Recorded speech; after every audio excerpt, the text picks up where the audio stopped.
Saloon cars have become the Australian Super 6 touring cars. A relevant switch to reflect the category's rising stature is not just a place with great racing, but where drivers can gain vital big car experience before moving up the ranks into the V8s. The Holdens and Fords remain incredibly closely matched. The racing is hard, competitive, and sometimes a little bit physical. So while this great Aussie category has a new name, the Super 6 has remained pretty much the same good thing as ever in 2014. Super 6 is about to roll out onto the racetrack here at Sandown. It should be a thrilling final race as the cars go onto the grid. Before we do, let's hear from the winner of the first two races of the round. Here's Travis Lindorf. I won both races yesterday, so I had a really good run yesterday. So yeah, hopefully we can back it up and clean up the weekend. We had a little bit of a few touch-ups as turn 1 and 2, as you usually do through Sandown, but yeah, once we got in front, we'll just sort of put our heads down and away we went. With former and two-time champion Simon Taberner moving on to the Kumho V8 Series, it's time for somebody else to stake their claim on the Super 6 Touring Car Series for 2014. Bart Moore, the racer, alongside me for this one. Travis Lindorf. Bart has won 2 races so far this weekend, looking to make it a clean sweep, but it's never easy to go 3 from 3. It's not, and we know how close this racing is. Sandown with the big braking zones always offers lots of tight racing, so it's anyone's race, this one.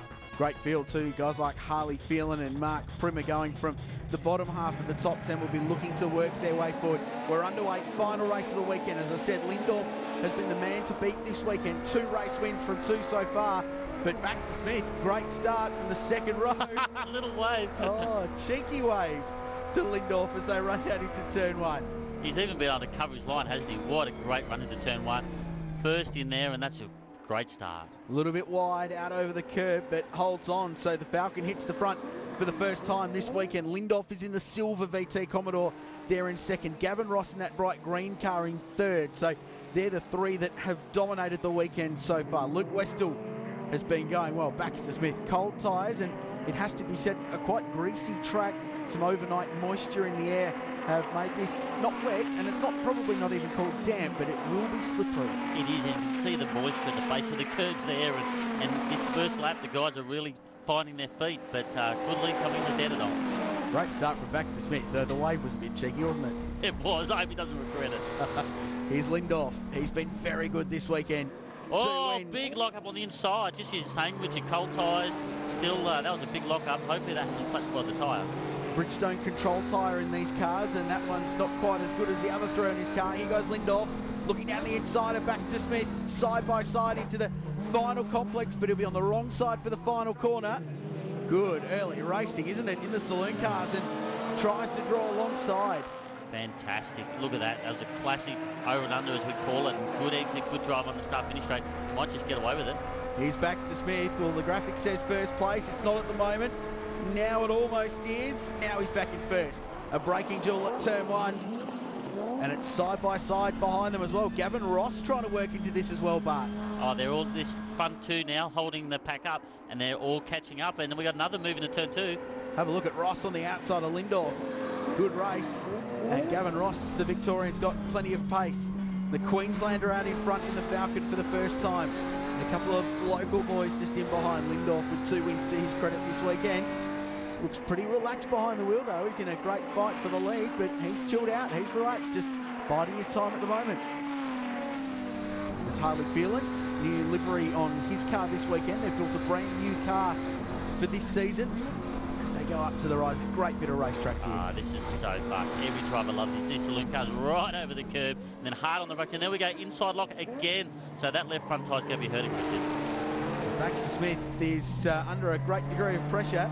Here's the West Australian Rick Gill, who's done a lot of racing in Saloon cars over in his native WA, but also raced some V8 Ute Racing Series cars, so pretty similar sort of concept.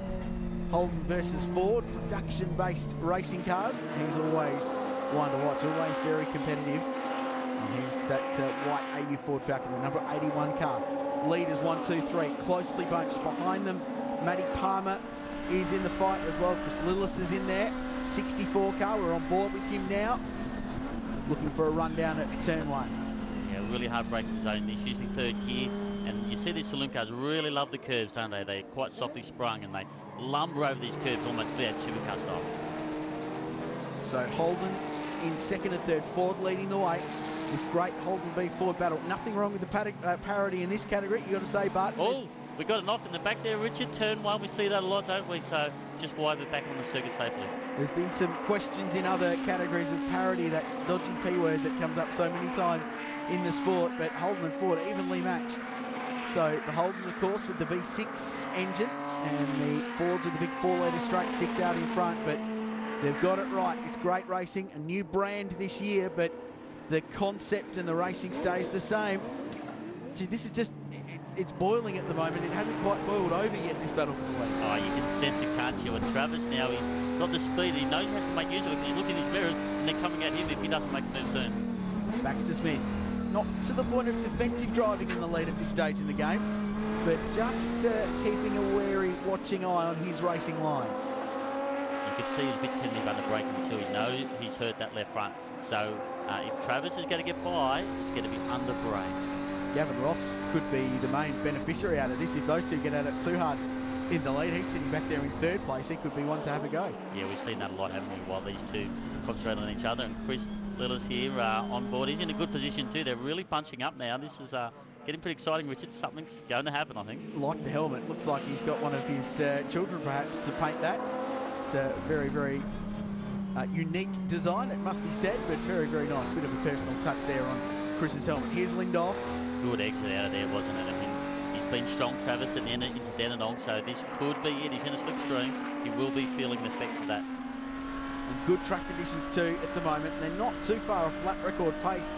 The record here actually set way back in 2010 by Tim Rouse, former champion in the series. They haven't got near it for a couple of years. Pace is good though. Cool morning air. Gee, it's a little bit hairy over the top. The car's just running wide there. Luke Westall in the 27 Falcon, running P4 at the moment. Kane just going a little on the defensive now, more and more so now. Travis, he's got to be a bit smart here. He's got to make it move and really make it stick. This could be it. Gee, just holding it on the rev limiter on the run into the braking zone. You can see the lights flashing on the dash. Just trying to get the maximum out. Good corner exit. And real precious stuff at the moment. No one giving way. Here's a look. This is Gray, just running off wide in the number 7 car. Phil Gray, Victorian, off the road. And here's Lindolf now. Great run down the straight. Toes up behind the Falcon in front. He's in the right position to go down the inside at turn 2. And should execute a pass for the lead. Although Baxter Smith holds on. He'll be in a good position. Have a look at Gavin Rosso. The bright green Commodore might buy into this a little bit. Wow, it's really opening up now, isn't it? Good comeback there. That thought he lost the lead there, but come back strongly into turn 2. Great racing at Sandown. Gee, Lindolf's car gets its power down well out of a corner. Oh, back there, Richard. There. I think that was Rick The Gill. action's all the way back, isn't it? Rick Gill and Matty Palmer just having a bit of a fight there. The STR Truck Bodies car just had a moment getting out of the way. Matthew has been a strong competitor in this series and also stepping up into the V8 touring cars as well, doing double duty. That's part of the name change reason in what was the Australian Saloon car series. Super 6 touring cars now. We've seen plenty of drivers come out of this and step up into the V8 touring car series. I guess the philosophy is similar. Big cars, heavy cars, driving style not completely dissimilar. So it's a good stepping stone into the V8s. It is, and obviously they're on the same calendar, so they're learning the circuits. It's a really good stepping stone, and we are seeing a lot of drivers step up. And these guys are really hard at it. I can't believe no one's been able to step away here, Richard. It's the top 4 here really are quite close. Yeah, Luke Westall just watching on back there in 4th place. He's in that number 27 Transleaf Solutions AU Falcon. And watching on, this is where Lindolf seems to be very good. The end of the straights, gets out of the corner well. Oh, wow, off the road, Lindolf, very, very wide in the 27 car, opening himself up to attack and just dropping off the back of the leaders. So Baxter Smith's got his hands full. You just sense he's struggling with his tyres now. The car's moving around a lot. He's struggling on the exits. Travis here, another good exit. He's got a slipstream. He really needs to make this work, Richard. He's got pressure from behind. Ford versus Holden at its best, Barton, and a great run out of 4 through the kink and then up to the famous rise at Sandown. Grabs 5th gear.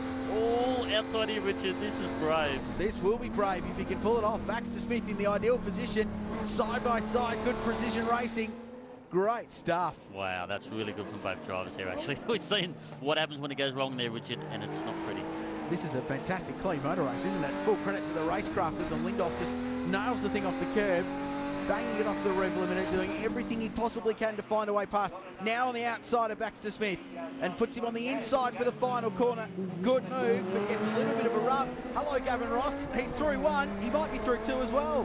What an opportunistic move that was. Just as we said, often we see in this racing that front two just get so concentrated on each other, and Ross straight through. Well, Baxter Smith will be going, where did you come from, Gavin? Because he was nowhere in sight back in third place. He was dicing with the silver Commodore, and all of a sudden the green one shot through. Well, it's not over yet. Ross on the inside, but he's got a touch. This is good stuff. Really hard racing, and Baxter Smith into the back of Gavin Ross. It's going to take him 4 corners to execute a move. He finally gets through. And now Baxter Smith looks up the inside of Lindorf, who had a moment. Baxter Smith is all arms trying to get the car straight, finally gathers it up and loses 2 spots, but it took about 5 corners for it all settle itself out. It's hard to know where to look, Richard. Now this has put Baxter Smith back into the clutches of people. Here's a replay. Wow, this is good stuff. So there's a bit of contact, and that's what upset Lindorf and just cost him his momentum. And Gavin Ross went, thank you, and drove up the inside and took second. And then a little bit further down the straight took first as well. Yep, sideways looks good, but it's slow, isn't it? You just don't get the drive and the speed to propel you down the straight. And I think that move, I don't think there was anything malicious in that from Baxter Smith. He was just trying to turn into the corner and wasn't quite clear of Travis Lindorf, who had got up the inside for what was then the race lead. But of course, he tagged right at this point of the racetrack, just ran out wide, and now Travis has got it all to do, trying to close into Gavin Ross, who with an opportunistic bit of driving has found himself in the race lead. Yeah, and Lindorf hasn't given up. I think he'd be pretty miffed right now because he'd worked all race to get into the lead, gets in the lead and then falls back again. So I think this is still on.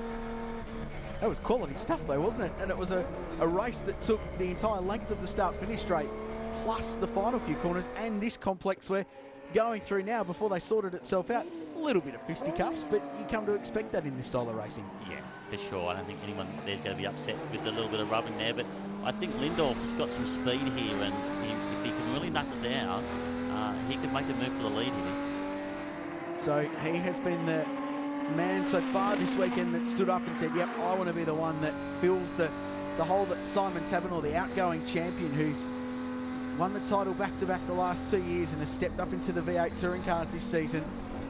And it just really opens the slate up. And behind Taberner, who's been dominant for a couple of seasons, the battle for second was any one of about 10 cars. So that's what we've got this year in the fight for the overall championship. So it's very tantalising this year in the Super Sixes for who might get up and win a championship.